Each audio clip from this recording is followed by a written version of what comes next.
Hey, struggler. Sseth here. If I sound sick, I am sick. I ate rare water buffalo from Zhengzhou wet market, and I feel ill at ease. Hello, chud. Apply your finasteride and strap in, because I have a new hyperfixation. It's difficult to recommend a roguelike, with the full knowledge that I'm asking you to memorize keybinds for an entire keyboard and dedicate the next week of your adult life to using advanced inventory management to haul a diesel engine across town. In a game with less visual fidelity than the graphing calculator I used to cheat on my math exam. Path of Achra is not only the fastest roguelike out there, it's also the only one that can be played by holding a single key. Similarly, you can speedrun adverts by pressing L on your keyboard. Buenos días, amigos. I'm currently in Mexico. Don't ask why. I've got just one small problem. All of my favorite shows are region locked. And by a region locked, I of course mean watching anything other than Dragon Ball Z in my area is punishable by death due to regional licensing agreements. But if you're seeing this video, that means I didn't get caught because I use ExpressVPN and was able to get access to my sweet content from all over the globe. ExpressVPN routes all of your internet traffic through a secure encrypted tunnel, so nobody, not even El Resplandeciente, knows what you're up to when you go online. All it takes is one click, and now my internet traffic is a secret for me and me alone. Even ExpressVPN has no idea what I'm doing, thanks to their trusted server technology, which, if you didn't know, means they are literally incapable of storing your data. Now, I'm secure.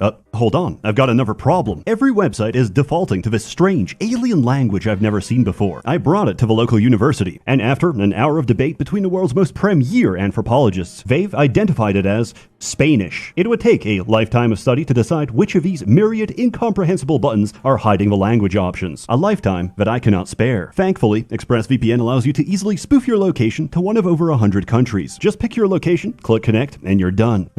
Much better. Right now, you can take advantage of ExpressVPN's Black Friday Cyber Monday offer to get the absolute best VPN deal you'll find all year. Find out how you can get 3 months free by scanning the QR code on screen, clicking the link in the description box below, or by going to expressvpn.com/Sseth. The cartels won't wait for you, but I will. Holding tab will attack the closest enemy, pick items off the ground, and take the next exit automatically. Do not mistake this ease of entry for lack of depth, because I've played this for several dozen hours, and believe me, I don't know what I'm doing. It's very simple. You pick a race, a class, and a god. This is similar to real life, where, based on channel demographics, most of you are Albanian. Each time you kill enough enemies, your glory rises, which is this game's version of leveling up. This gives you a choice of attributes: strength, dexterity, willpower, or vigor, and gives a point to spend on powers. Powers are abilities in one of 9 elements, each with a unique playstyle. Of these, you can mix and match up to 7 powers from a total of 3 different elements. Or you can just hit random and spontaneously die because it gave you Plague Chant. Dropping enough points in certain powers fulfills requirements, allowing you to select a prestige class, which will power scale your character from good to ridiculous. Completing a dungeon takes you to the Overland, where you're given a choice of up to 3 different paths you can take on the Path of Achra. These give exact information on what items you'll find and which enemies you'll encounter. Items are important for survival, and enemies are doubly important, because if you don't read the fine print of their description, you'll die without knowing that a Storm Knight ignores 90% of your defense and shreds your early tank. Everything in this game works by interacting with a set of triggers. For example, we have a Cyclops warrior of Marduk. On attack, he deals blunt damage equal to half his current life bar to adjacent enemies. On game turn, he applies 7 poise to himself, amplified by his class special. I take points into heavyweight, which deal damage to the attacker when I shrug off the attack, meaning my armor score is higher than the enemy's hit, which is the damage of an attack that connected because the enemy's accuracy is higher than my dodge. However, I have a shield. My shield blocks most attacks. Block takes precedence over armor, and I rarely benefit. This is an example of antagonistic triggers. I want to be hit, so I drop the shield. Our racial passive triggers on attack, not on hit, which means it goes off regardless if our attack actually connects. I have no natural healing, which doesn't matter because we take vigor each time glory rises, which you can automate in the bottom right. The higher my health pool, the more damage I do. So I hold tab and become catatonic for the next few minutes. Then I pump 10 points into heavyweight, which lets me take the Gallus prestige class, which deals blunt damage in a 4-tile radius each turn, and every time I shrug off an attack equivalent to my Encumbrance, which is massive, by the way, resulting in me being an incredibly slow fat fuck who relies on enemies killing themselves by attacking my gigantic armor score. for. This is my 600-pound life, or as some might say, the ideal female form. Our god of choice, Marduk, transforms helmets we pick up to become even heavier, so we do even more damage. On the way, I managed to pick up a Maruna Sash, which makes us attack adjacent enemies on step, meaning our racial passive now triggers from simply walking up to enemies. We take the heaviest armor with the highest inflexibility, because we also found the Inu Greatsword, which, on attack per point of inflexibility, deals ice damage in a path based on Encumbrance, which means every attack I do now sprays out 5 volleys of ice. Inflexibility divides speed and willpower damage bonuses, but we're incredibly obese and retarded,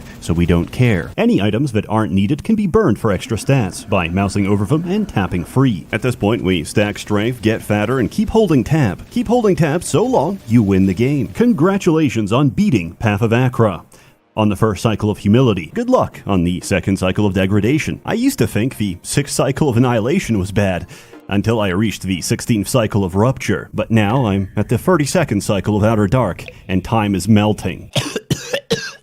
Consuming Century Egg was a poor decision. Cycles are this game's way of stress testing a build. A solid understanding of triggers will get you through the first cycle, which is the intended difficulty, but you'll need ridiculous synergy to survive ahead. Enemies are more brutal, but the trade-off is more experience, as you'll reach your prestige class before you even finish the first 2 floors. And believe me, you're not going to survive very far without it. Glory or Death unlocks other classes, races, and gods for you to combine. It doesn't take very long. A couple successful runs are all you need to unlock every option. The only purpose of gating them is to keep new players from getting overwhelmed, and to punish me because I didn't pay the first time, and I have to do it all over again. Tab builds are some of the most prominent, but there's another kind of gameplay. It's called standing still. Quamar, ascetic of Fada. We put everything into astro hunting. We remove his armor, and this is what happens when I click spacebar.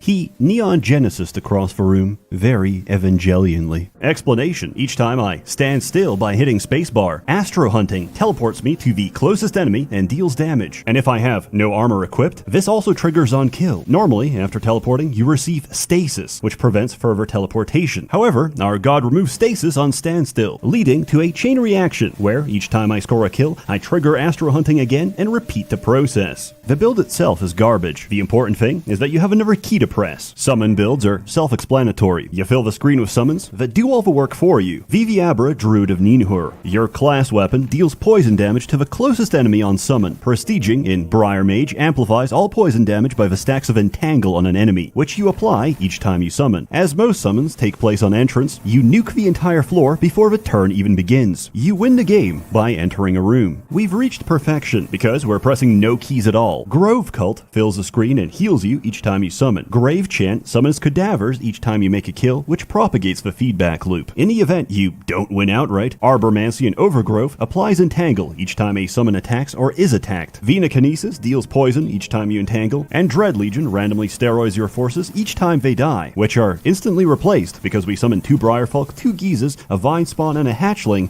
every turn. Despite dumping everything into willpower, you'll quickly reach your summon limit, or simply run out of space. Star Cult applies Meditate each time you summon, which, combined with the Entangle stacks from Briar Mage and your willpower, chunks the final boss from several million to 0. The king of many colors. And I don't like any of them. In this game, there's only one active ability: prayer. Each god has free prayers which charge on different triggers. Do you enjoy putting your testicles in a vice grip and squeezing them until they burst like a little grape? Well, I've got just a build for you. Lokra, Priest of the Worm. The Worm is a god that corrodes every enemy on screen when they move or attack, and heals you for the stacks of corrosion under the condition that his first prayer isn't fully charged. What does it do? It pours acid on you. If enemies are still alive, it heavily corrodes your character. If enemies are dead, you nuke yourself for 300 psychic damage. It charges each time you enter a new area, so you have a choice between delayed or immediate pain. It's well worth it, and a single point in life chant outweighs the chemical burn. Status effects are incredibly dangerous conditions if allowed to stack. However, by taking points in a master power, such as Master Scorch, Freeze, Bleed, Entangle, or Doom, we are no longer affected and benefit from the condition instead. Sinking 20 points into Master Doom lets us prestige into Torturer. Each time we apply a harmful effect to ourselves, Torturer copies it to a random enemy according to our current stacks. Master Doom applies Doom to yourself off on ally or enemy death. Priest, amplify status effects, giving us 50% more doom. The Worm's second prayer charges on stand still, but we take projection to make our prayers count as stand still, which means praying now charges the prayer. We make use of our infinite prayer with necromancy, which on prayer summons cadavers. We fill the screen with trash summons for the purpose of killing them off. On ally death, they give us doom stacks. Torturer propagates and copies our doom stacks. When attacked, a creature takes 5 death damage per stack of doom, which importantly doesn't have to connect. So my skeleton swipes at the enemy, misses, and nukes them for 6 million damage. Welcome to Torturer. This is one of the most mechanically complex builds with the most actions on screen. So at this point, I recommend turning on fast mode, turning off VSync, and uncapping the frame rate. It's also incredibly fragile. Early game sucks ass, and if you encounter a Firebird, Thunder Priest, or Edlight,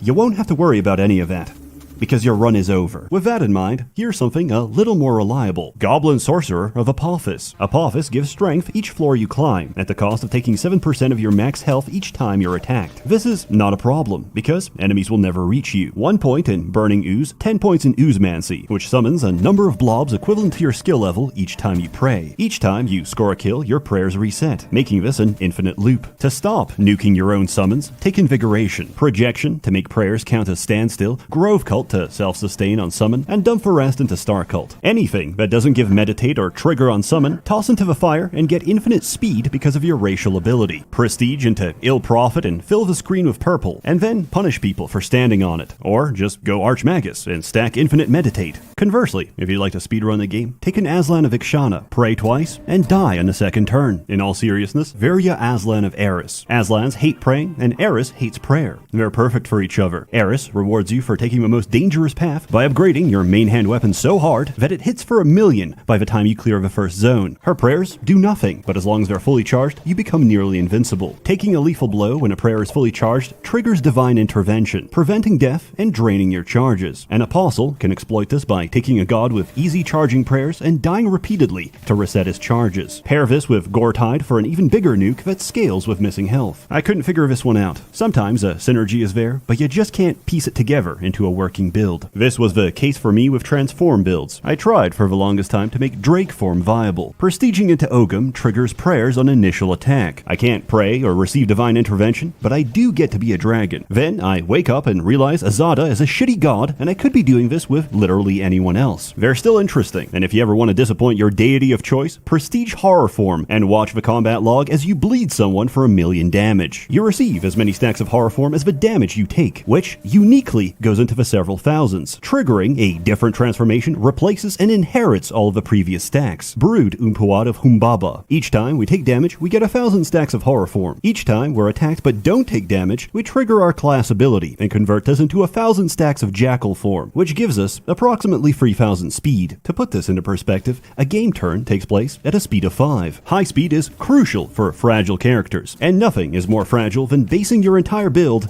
on walking. On step is a lovely gimmick that doesn't work because level generation will kill you at every turn. I never thought I'd be saying this, but I am countered by a narrow corridor. That doesn't mean it's not fun. Tengu Nartaka of Tengri generates insane amounts of charge from fighting barehanded while wearing his shoulder piece. Taking Master Charge gives us speed per stack of charge, which you build up by stepping with Electromancy. Technique lets us shred enemies as we walk past them. Astrostoicism teleports away enemies whenever you're cornered, and prestiging into Elise generates even more charge. Tengri gives insane dodge per point of speed, and you'll feel like a complete god, until something smacks you from a non-attack source and you die in a single hit. All of these builds require powers, but what if you took no powers at all? Well, if you somehow survive to Glory 20 without a single ability, you can prestige as Anroth and double all of your current stats. Volkite Warrior of Dorok. Dorok gives us poise each time we're attacked, amplified by our class passive. Volkite supplements our damage by burning nearby enemies based on the weight of our equipment. As long as we don't move, our poise stacks will tank us to Glory 20. Even after prestiging, we take no powers, because the Anroth perk is even stronger. If we have no powers, each time our glory rises, we heal to full and upgrade our main and offhand weapon with an extra 100 hidden block. This doesn't sound significant on its own, but bear with me. We pump nothing but strength, which after doubling by Anroth goes into the triple digits. Each point of strength increases our block by 10%. This is applied to the base value, which is continually increased by Anroth. This leads us to having a shield build with more than 1,000% extra block. In the absence of powers, this entire build hinges on finding a single item, the Arja Spear, which, on attack, deals ice damage in a path to the target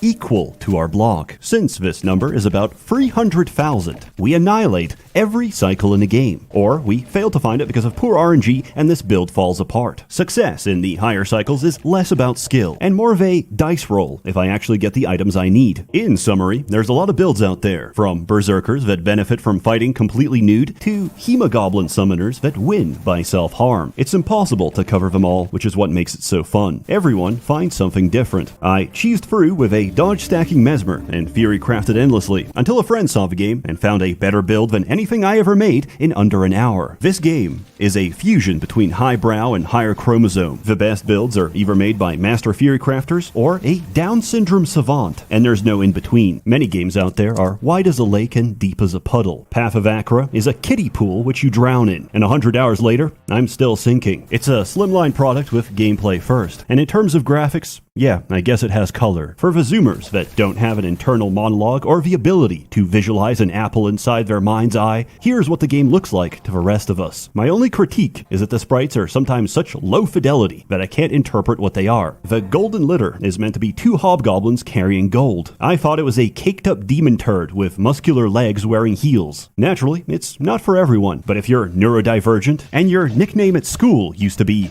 Active Shooter, you might enjoy this. Your only limitation is your creativity and your stubbornness to see it through. Even when it falls apart, restarting is a momentary setback on the path of Achra. In keeping with the lore of this game, my final score is don't know, don't care, and if I did, I wouldn't tell you. 10 out of 10. It's $10. Go get it. As always, more content to come, so stay tuned. A warm thanks to the many members of a Merchants Guild generously funding and bankrolling these videos. You're all truly wonderful. Have a Merry Christmas, and I'll see you all next year.